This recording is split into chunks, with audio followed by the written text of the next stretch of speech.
Have you ever wondered what happens after you submit your paper to an academic journal? Well, in this episode, we're going to find out.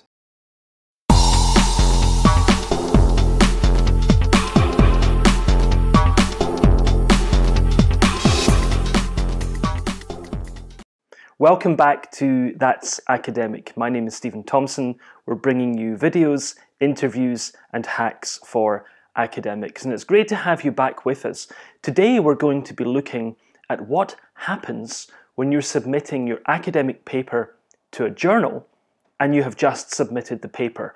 You know, where does the paper go? What happens to the paper? So in another video, I'm going to be talking about how to best prepare your academic paper for submission. But today we're going to be focusing on what happens after you click that big submit button.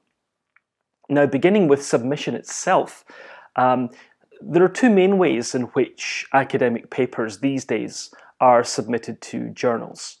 One is an email submission. Now, actually, some journals still use mail submission, snail mail, but that's obviously getting less and less common, and clearly it's a very inefficient way to submit papers, both from the author's perspective and also from the journal's perspective too. Very timely, very slow.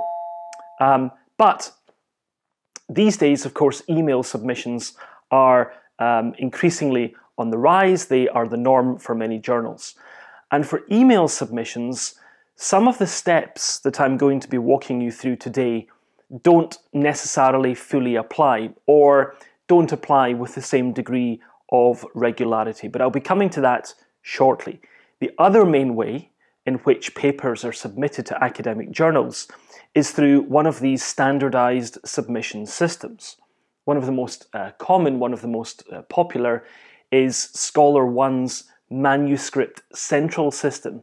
Now, the system is not perfect, but actually I think it's quite clean. I quite like the interface. I think it looks nice. I think it's relatively user-friendly. But obviously different journals can apply different settings to how Manuscript Central operates, what information is required for submission, how many questions do you have to answer, how much additional information do you have to upload beyond the paper itself. So that varies from journal to journal. And I found myself submitting to Manuscript Central to a journal which uses Manuscript Central on some occasions and thinking, you know, this is really smooth. It's asking me really for the minimum of information which is necessary to review my paper. And then on other occasions I've thought, wow, this is really a pain. This is really a nuisance, and I'm being asked for so much information. Why am I even being asked for all this additional stuff? Well, that's not really due to ScholarOne and to Manuscript Central. That's really due to the back-end operations of the journal itself, what information they are requiring the system to demand of you when you are submitting your paper. So as I say, in another video, I'm going to walk you through how to best prepare your paper for submission, and I might also do a walkthrough with you of an actual submission to one of these journals. But as I say, today, we're really focused on what happens after you click the big submit button. Well, it varies from journal to journal, but really there are 3 or 4 standard steps that papers will hopefully proceed through. The first step, and not all journals have this, okay? Some journals will roll this into and combine it with the next step that I'll come to shortly. But some journals have a dedicated admin check. Now, the admin check is not necessarily performed by the main journal editor. It might be performed by a regularly employed member of staff who's not necessarily even an academic, could even be a postdoc or something like this, even a PhD student, to look at the paper submissions and just to see whether the basic journal requirements have been complied with. So we're talking here about things like the word count. Now, if you've got a journal which says, look, papers must be no longer than 8,000 words, for example, and you've submitted a 10,000 word paper, well, the admin check is the point at which that is likely to be picked up, and you're likely to get what's called a desk rejection at that point, which means that your paper never even goes out to a reviewer. So we're really dealing here with formalities. So word count could be one of those formalities. Another one could be the format of the actual article submission itself. Now, obviously, again, this varies between different journals and it varies between journals in different fields. But often a journal will have different sections. So it might have an articles section, it might have a commentary section, it might have a review section, for example. And these different parts of the journal, different sections of the journal, will typically have their own formatting requirements in terms of everything from how paragraphs are laid out through to line spacing in some journals' cases, and also through to citation and referencing style in the footnotes and endnotes, and indeed whether footnotes or endnotes should be used.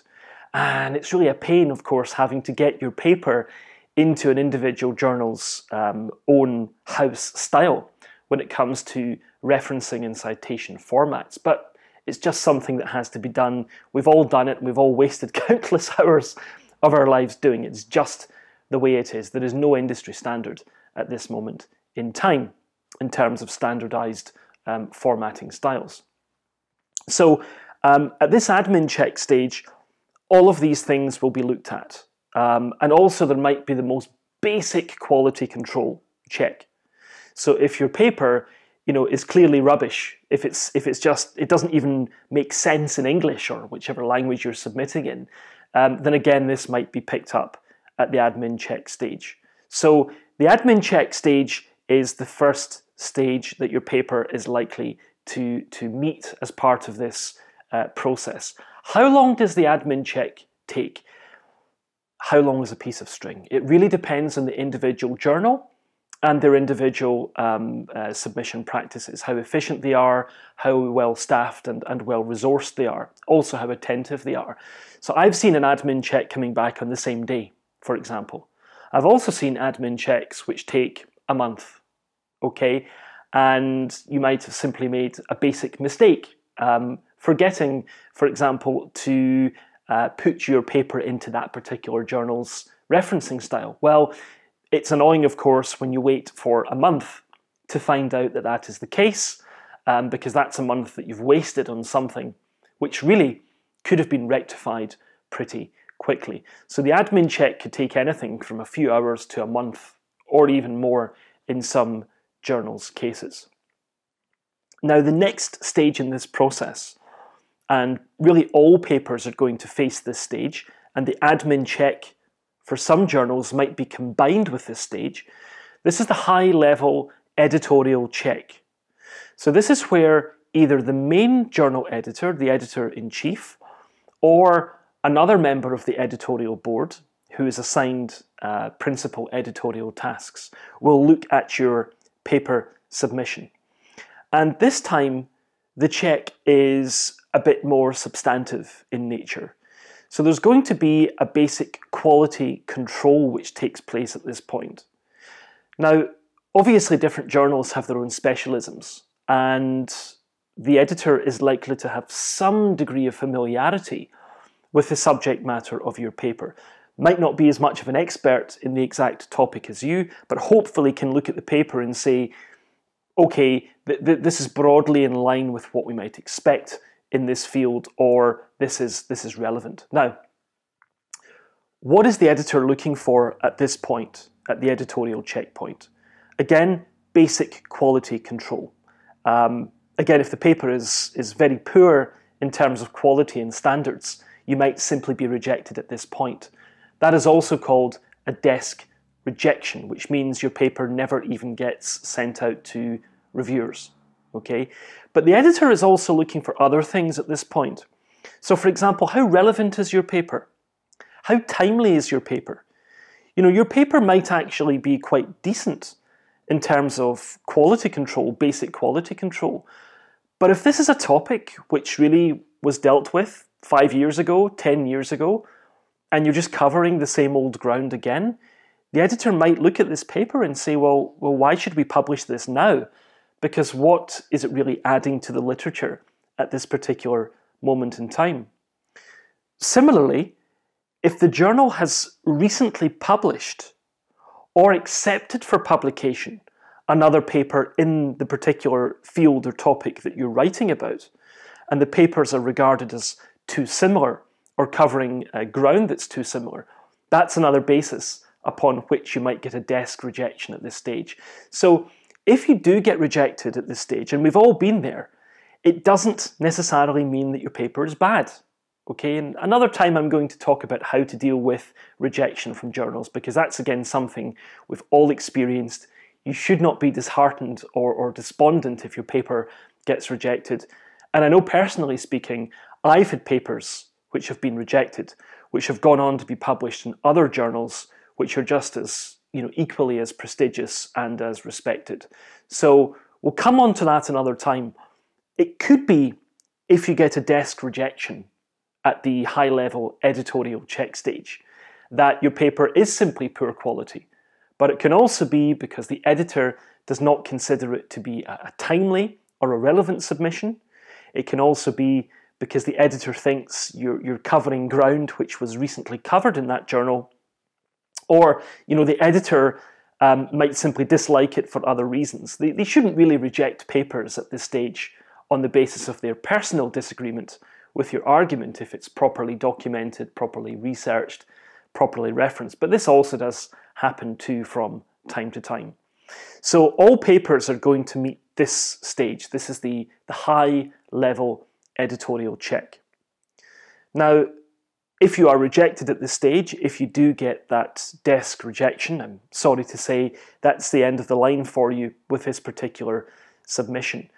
But if you're not rejected at this stage, what comes next? Well, what comes next is that your paper is sent to one or more peer reviewers who are experts in the field. They may be at other institutions, they may be in practice or in industry, and they will be invited to review your paper. Now, often they're going to be given maybe a short questionnaire or a short guide to provide a common framework of reference so that there's consistency between different reviewers when they're reviewing your paper.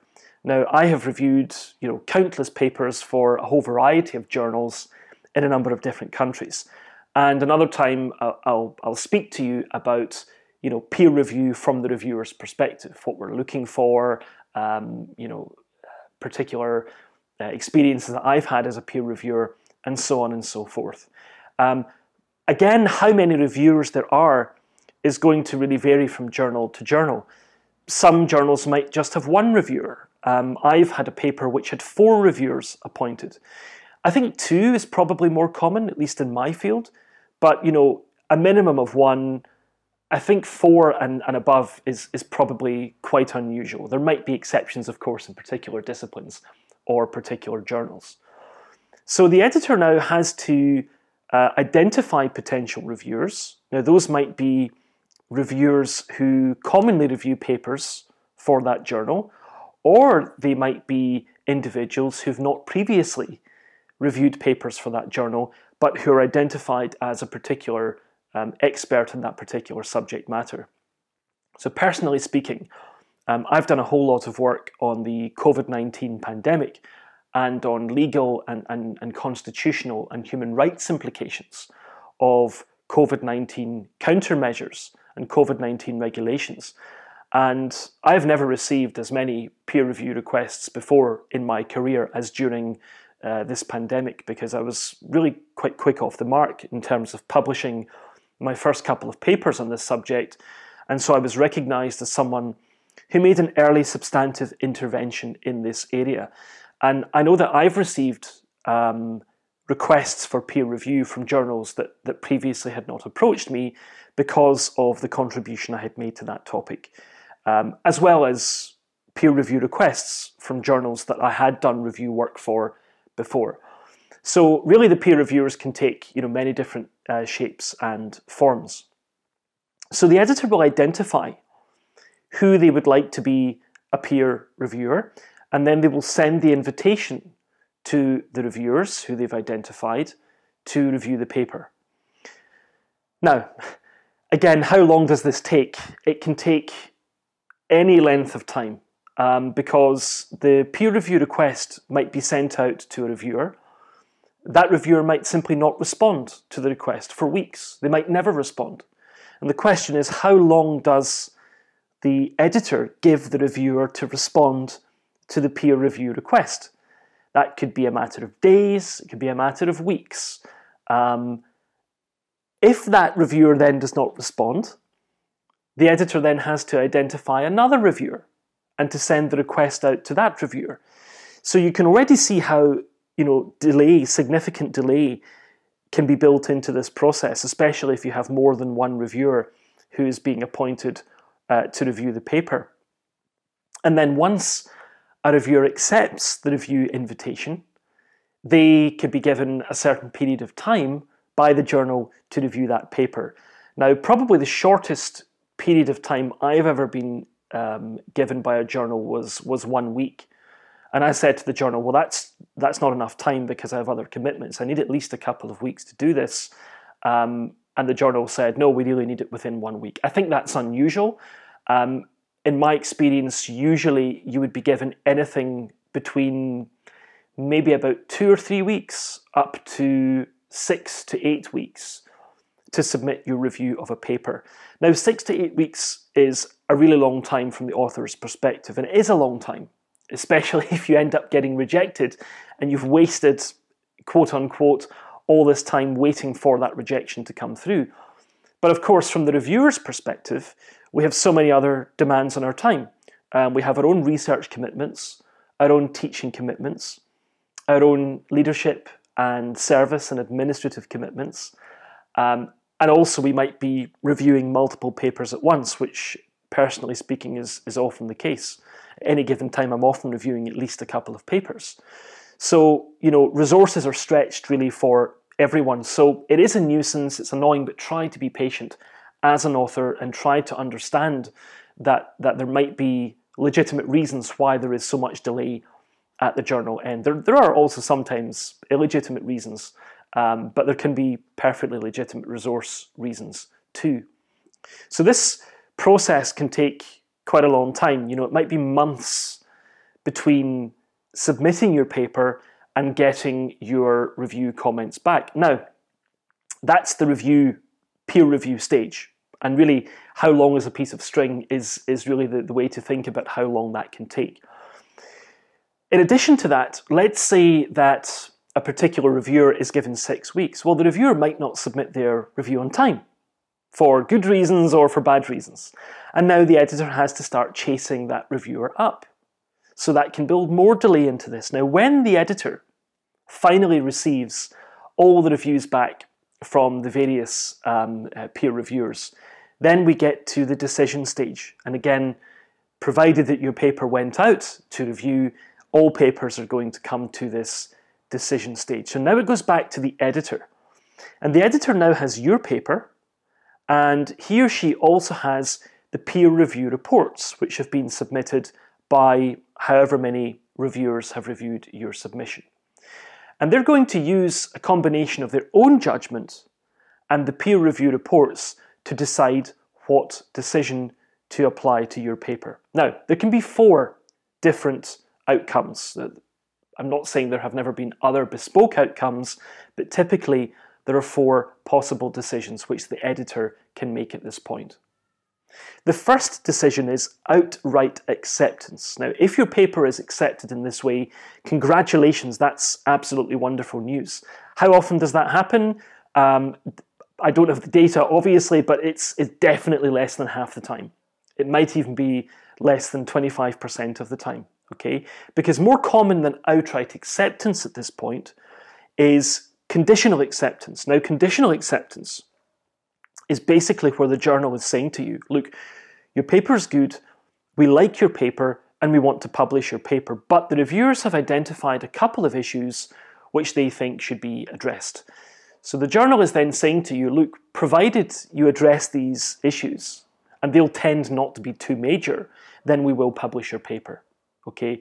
So maybe that's a little bit more common than outright acceptance. So outright acceptance is the first possibility. And the second possibility is conditional acceptance. Okay. Now we're working from the most desirable down to the least desirable here. The third possible outcome is what we call revise and resubmit, sometimes abbreviated as R and R, revise and resubmit. And that's where the journal does not think that your paper in its current form is suitable for publication, but it thinks that your paper shows sufficient promise that they want to give you another chance. So maybe your perspective is really novel or creative or interesting.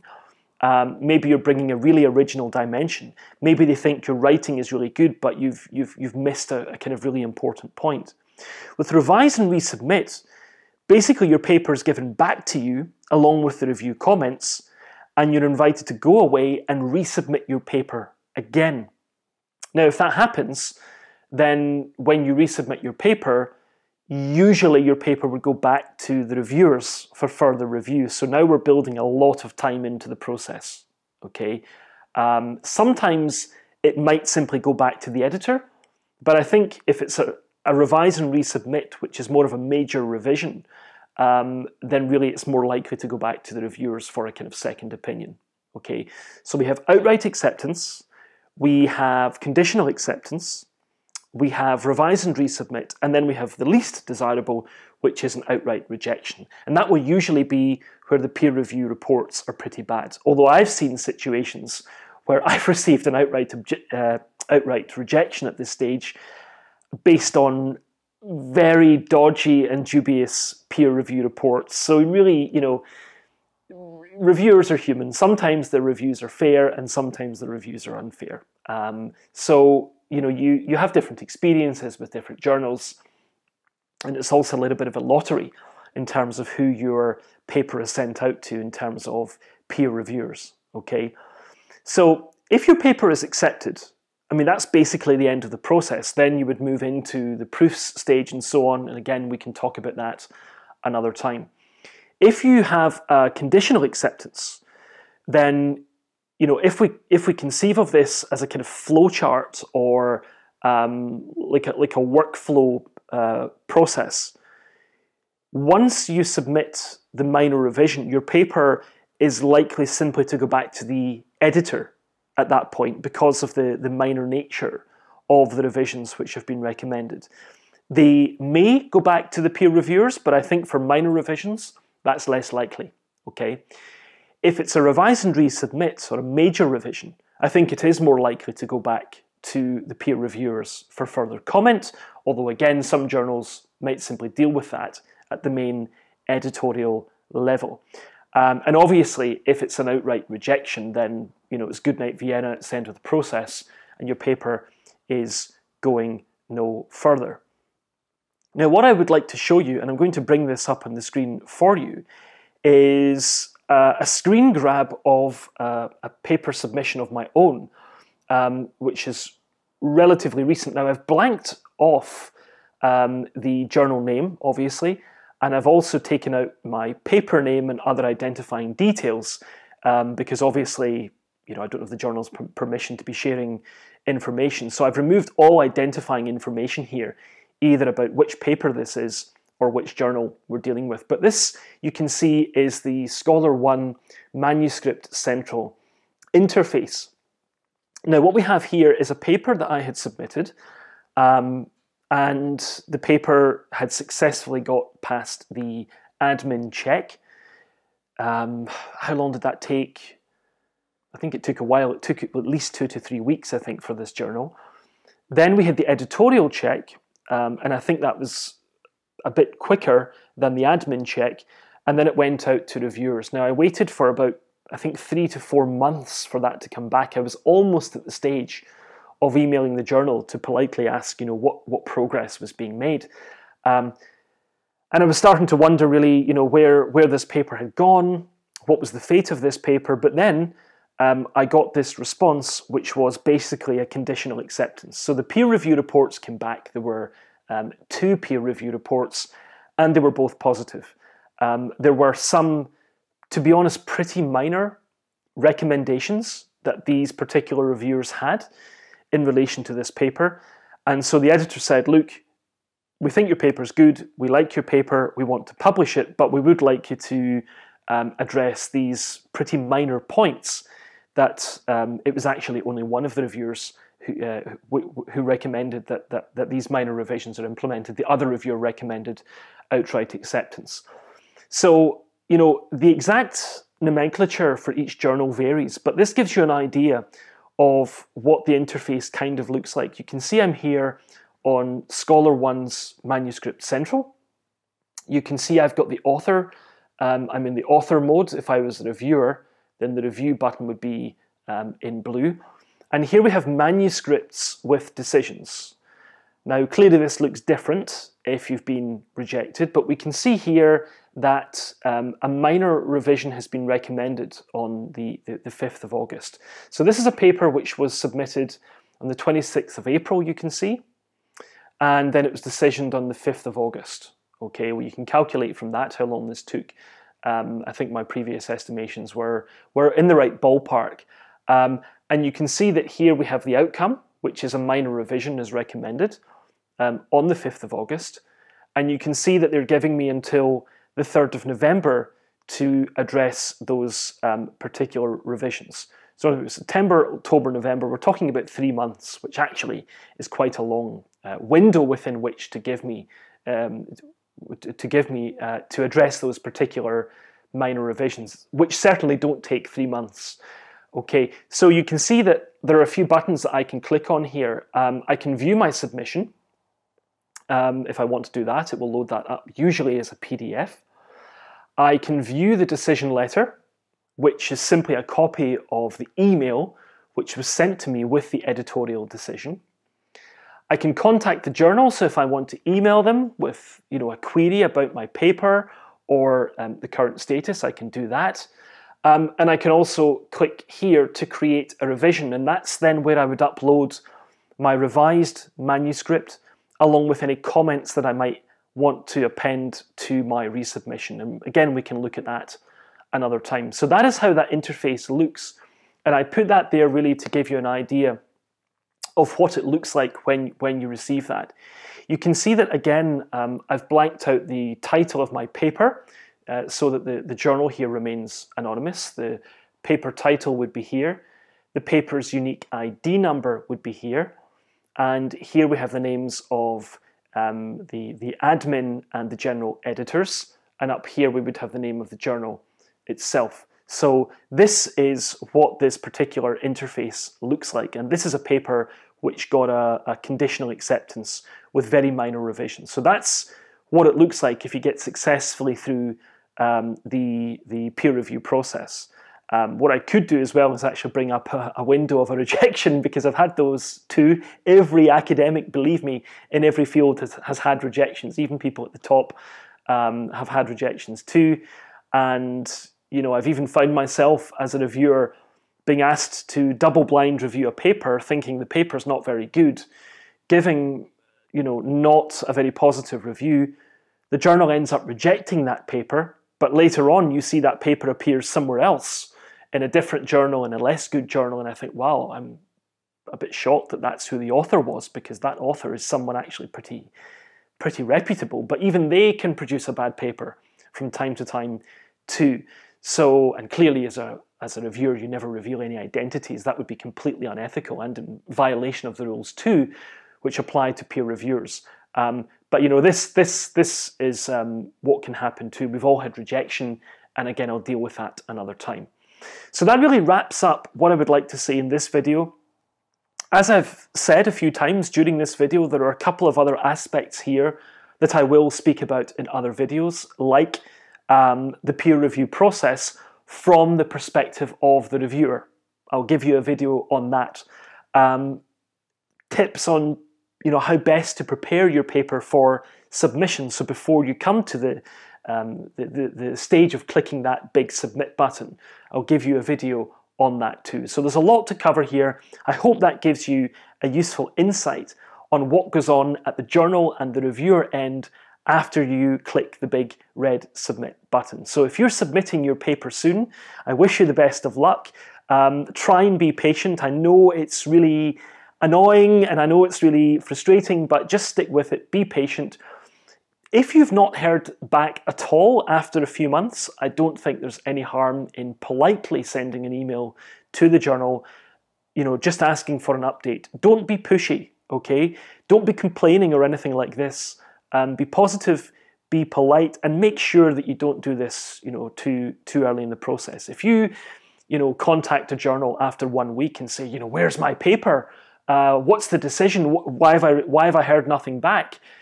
You're just going to get on people's nerves, and it doesn't really create a good impression at the other end. I think really you should be giving journals, I think a few months to reply. If you've still heard nothing after a few months, then I think there's absolutely nothing wrong with politely inquiring as to what has happened to your paper. Now, the last thing I will say is that this is where those standardized interfaces like ScholarOne's Manuscript Central are quite good, because they show you the current status of the paper. That is something you don't get with an email-only submission. Now, if you have submitted your paper and let's say, 1 month has gone by and you can see that the admin check has not even yet been completed, which is more or less a formality, then I think, again, for that, you can reasonably contact the journal to politely ask on the progress of your paper. So I think maybe about a month for an admin check would be the journal really should be getting on with it at that stage. Things might be slower over the summer perhaps, but for the substantive peer review, you're going to have to give it, I think, at least 3 months before you start contacting the journal with your inquiry to inquire on progress. Okay, but I hope it doesn't take that long. I've had papers which were accepted for publication and rejected pretty quickly, and others which have taken absolutely ages too. I had one paper where the period of time between submission and final publication was over 1.5 years, and I think that was due to a lack of professionalism at the other end, because there were all these profuse apologies later about how long it had taken. And that, of course, is worrisome, because you're worried that your research is going out of date. But we'll deal with all that another time in another video. Good luck if you're submitting your paper to a journal in the near future, and please leave comments below this video to let me know what your experiences are as an author or as a reviewer or even an editor when you have been submitting or dealing with other people's journal submissions. It would be great to have your perspective in the comments below. And again, if you find these videos useful, please do like and subscribe to the channel, and please also click the notification bell to be informed and updated of the latest episodes which I'm putting up for you. If you do find it useful, please spread the word to others who you think could benefit from these insights. So thank you so much for watching, and I'm looking forward to speaking to you in the next video. Thanks very much, and see you next time.